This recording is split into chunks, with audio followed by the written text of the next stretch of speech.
When my daughter came home from school, she asked if she could call someone else mom. And when I asked who she meant, the name she whispered left me frozen, because it was the last person in the world I would have ever expected.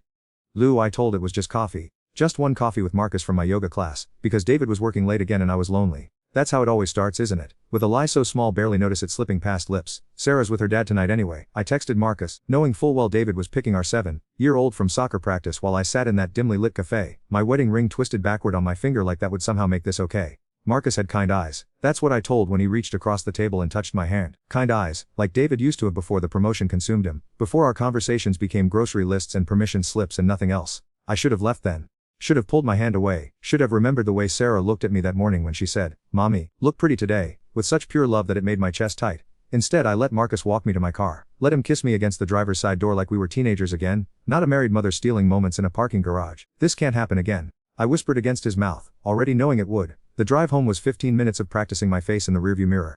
Casual, normal. Not like I'd just blown my entire for someone who didn't even know my daughter's middle name. David was reading Sarah a bedtime story when I got home. Their voices drifted down the hallway, his deep and patient, hers bright with questions about why the princess couldn't save herself. I stood in the doorway watching them, my husband's hand smoothing our daughter's dark hair, and the guilt hit me like a physical thing. "Mummy," Sarah spotted me and bounced, throwing her arms around my waist. "Daddy made spaghetti and we saved some." I hugged her back, breathing in her strawberry shampoo smell, and thought about Marcus's hands in my hair just hours before. The contrast made me sick. "How was book club?" David asked, not looking from the story. Another lie. "So easy now." "Oh no, Linda, she has opinions about everything." He laughed, finally meeting my eyes. "That's why we love her. Come on, let's finish this chapter together." I climbed onto Sarah's narrow bed, squeezing between my husband and daughter, pretending I belonged there anymore. Pretending I hadn't already started the countdown on everything good in our lives. That night, David reached for me in bed, his touch felt foreign after Marcus, wrong somehow, and I flinched away claiming a headache. "Okay," his voice was soft with concern. Seemed distant lately. If I'd told him then, if I'd confessed in that dark bedroom with his warm body next to mine, maybe we could have survived it. Maybe Sarah would still call me mom without that careful hesitation that came later.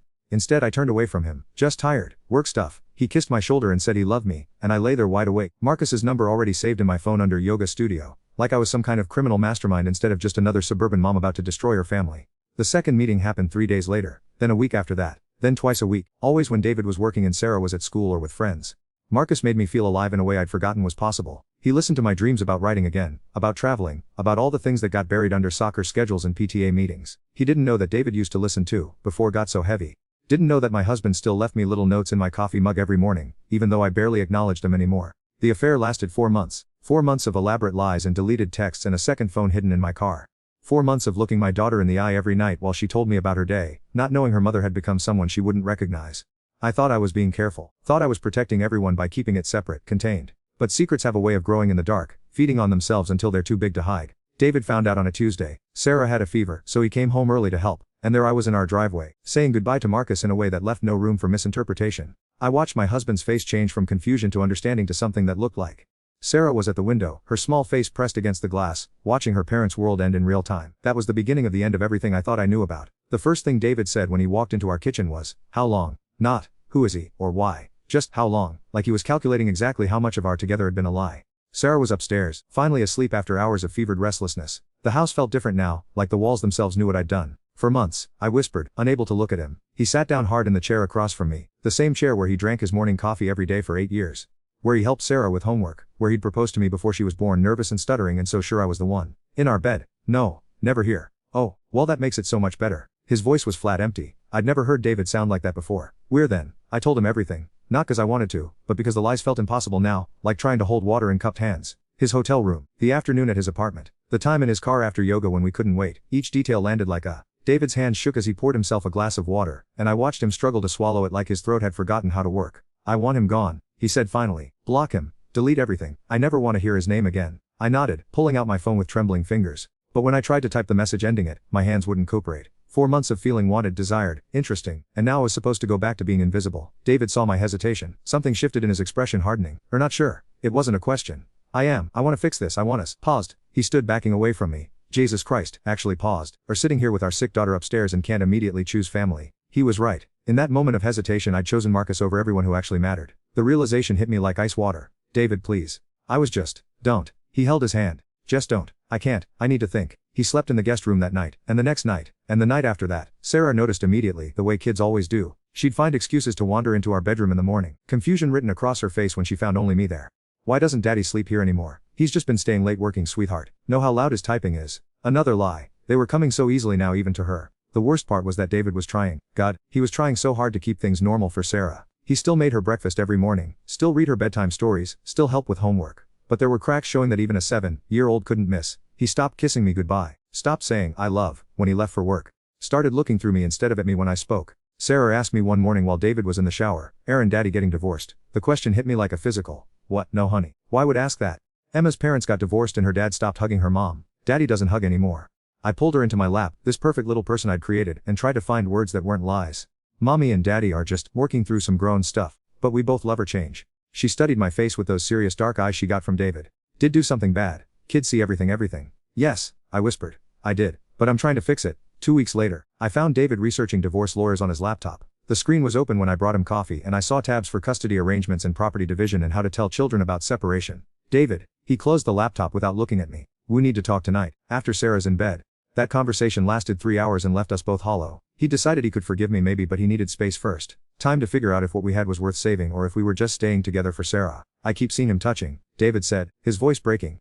I keep thinking about lying to her every single day. How do I get past that? I didn't have an answer. I'd broken something fundamental between us, and all the apologies in the world couldn't undo it. We decided to try separation. David would move into a furnished apartment across town. We'd tell Sarah it was temporary, just while we figured things out. We'd do family dinners twice a week. We'd make it as easy as possible for her. Nothing about it was easy. The night before David moved out, Sarah crawled into our bed at 2 a.m. crying about a nightmare. David instinctively reached for her, pulling her between us like he had 1,000 times before. For a moment we were still a family, still the people we used to be. Then Sarah whispered, I'm scared won't come back, Daddy. And David's eyes met mine over her head, and I saw exactly what I'd cost us all. He moved out on a Saturday. Sarah helped him pack, chattering nervously about how cool it was that Daddy was getting his own place, like it was an adventure instead of the end of everything safe in her world. That first night alone with her, I found Sarah sitting on our front steps at bedtime. What are doing, baby? Waiting for Daddy to come home. He forgot to read me a story. I sat down next to her on those cold concrete steps and wrapped my arms around her small body. He's not coming home tonight, remember? But we can call him. He'd love to read a story over the phone. She was quiet for a long time. Then Mummy, why did do the bad thing? There was no good answer for that question. No way to explain to a 7-year-old that her mother had been selfish and weak, and had destroyed their family for someone who didn't matter. I don't know, sweetheart. Sometimes grown-ups make really bad choices, and I made the worst one. The honesty felt like swallowing glass, but she deserved at least that much truth. 3 months into our separation, Sarah came home from her weekend at David's apartment with something different in her eyes. A careful distance I'd never seen before.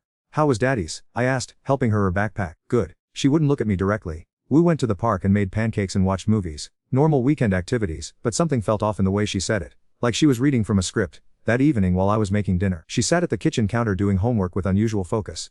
Mummy, yeah baby, can't I ask something? I turned from the stove to give her my full attention. Always. She bit her lip, a habit she'd picked since David moved out. If someone else was really nice to me and took care of me and made me feel safe, would it be okay if I wanted to call them Mom too? The question hit me like a physical. My hands went numb around the wooden spoon I was holding. What do you mean, sweetheart? Like, if there was another lady who was really good at being a mom, and I wanted to call her Mom, would that feelings? Every instinct screamed that this was about David finding someone new, but I forced to stay calm. Well, I'm Mom Sarah. That's something special just between us. But, who are thinking about? She was quiet for so long I thought she wouldn't answer. Then in a voice so small I almost missed it, Miss Jennifer. The world stopped. Miss Jennifer, Sarah's second grade teacher. A woman I'd met exactly twice at parent conferences, young, probably mid-20s, with kind eyes and endless patience for children's questions. Teacher, Sarah nodded, still not looking at me. She's really nice, and when Daddy picks me from school sometimes, they talk and she always asks about me and remembers things I tell her, and last week when I was sad about and Daddy she gave me a special sticker, and said sometimes families go through hard times, but it doesn't mean anyone loves less. My legs felt weak. I gripped the counter. Daddy talks to Miss Jennifer. Sometimes. She said she knows it's hard when parents live in different houses and that I'm being very brave. The room was spinning. David had found someone. Not just anyone but our daughter's teacher. Someone Sarah saw every day, looked to, trusted completely. Sarah, has Daddy, has Miss Jennifer been to his apartment? She nodded. She made us dinner last Saturday. She's really good at cooking. She made that chicken never make right. The casual cruelty of that statement, delivered without malice from my 7-year-old, nearly dropped me to my knees. And she reads really good bedtime stories. Different voices for all the characters. She did the whole Junie B. Jones book, and I didn't get scared once. Each detail was this woman wasn't just sleeping with my husband. She was mothering my daughter. Being better at it than me. Are okay, look funny. I forced to breathe. I'm fine, baby. Just surprised. Does Miss Jennifer stay over sometimes? Only on weekends when I'm there. She makes pancakes with chocolate chips and she braids hair really good. And she helped me with my math homework that said was too hard. too hard. I'd told my daughter her homework was too hard, because I was tired, because I'd spent my energy on my affair instead of on her education. And now another woman was filling the gaps I'd created. That night after Sarah was asleep, I called David. We need to talk. It's late, and don't dare to make demands anymore. His voice was different, stronger, like he'd found something, or someone worth fighting for. She wants to call her mom David. Our daughter wants to call girlfriend mom. Silence. She told Plum, Jesus Christ, her teacher. Don't swear at me. And yes, Jennifer and I are seeing each other. She's good for Sarah. She's good for both of us. The casualness of it destroyed me. Like he'd found his replacement family and I was just an inconvenience to be managed. She's 7 years old. She doesn't understand. She understands that Jennifer shows. She understands that Jennifer doesn't lie to her or disappear or put her own needs first. Sarah feels safe with her. I'm her mother. Because from where I sit, checked out of that job about 7 months ago, the line went quiet except for my ragged breathing. Sarah asked Jennifer if she could call her mom. David continued, his voice softer now. Jennifer said that was something she needed to talk to her real mom about first. She's trying to do right by, even though never did right by any of us. I was crying now, sobs that made it hard to speak. David, please. I know I messed, but she's my baby. She's all I have left. Should have thought of that before. The line went dead. I sat in my empty house, surrounded by the I'd destroyed, and finally understood what I'd lost. Not just my husband. Not just my marriage. I'd lost my place as the most important woman in my daughters. Sarah came home the next weekend glowing, chattering about the art project. Jennifer had helped her with the song, taught her how. Jennifer French braided her hair for school pictures. Mommy, she spun around to show me the intricate braid. Isn't it pretty? Jennifer said I look like a princess. It's beautiful, baby. She said she'd teach how to do it if want. She's really nice like that. The generosity of this woman I'd never really met, who was loving my daughter while I sat in the ruins of my own making, was almost worse than hatred would have been. That night, Sarah asked again about calling Jennifer mom. Would it be like having two moms? She asked hopefully. Emma has 2 houses and sometimes she says it's like having extra parents to love her. How to explain to a child that calling someone else mom feels like giving away the only title that mattered? That some mistakes carve out pieces of heart that never grow back. What does heart tell? Sweetheart. She was quiet thinking. My heart says Jennifer feels like a mom too. She tucks me in right and remembers to my sandwiches diagonal, and she doesn't get mad when I ask too many questions. Everything I used to do, everything I'd stopped doing when I got distracted by Marcus, by my own selfish need to feel wanted somewhere else. Then maybe that's okay, I whispered. 3 weeks later I was picking Sarah from school when I heard it. Bye mom. She called out to Jennifer, who was walking her to my car. Jennifer's face flushed red. Sarah, remember what we talked about? It's okay, said, though the word mom from my daughter's lips to another woman felt like swallowing broken glass. It's okay. Jennifer approached carefully. Mrs. Martinez, I want to know I never encouraged this. Sarah just started, I know. I looked at this young woman who was everything I'd failed to be. Present, consistent, putting Sarah first. For taking care of her. She's an amazing little girl. She is, and she deserves people who show for her. The words were an admission of guilt, and we both knew it. That night Sarah hugged me extra tight at bedtime. I love mommy. Even if I have 2 moms now, are still my first mom. The one who grew me in tummy and taught me to walk and sing me the butterfly song. I held her in the dark and remembered who I used to be. Before Marcus, before the affair. When being her mom was enough to fill every empty space in my soul. Now I sit in this quiet house most nights, scrolling through social media photos of my daughters that I'm increasingly absent from. School events where Jennifer stands next to David, looking like the family I used to be part of. Sarah's art on Jennifer's refrigerator instead of mine. My affair lasted 4 months. The consequences will last forever. Sarah calls me mom when we're alone, mommy when she wants something, and nothing at all when she's talking about her other family, where someone else gets to be the woman she runs to first. I destroyed my marriage for a man whose last name I can't even remember anymore. And in return, I lost the only title that ever really mattered, being the most important person in my daughter's world. Some mistakes don't get do-overs. They just get to watch from the sidelines while someone else lives the away.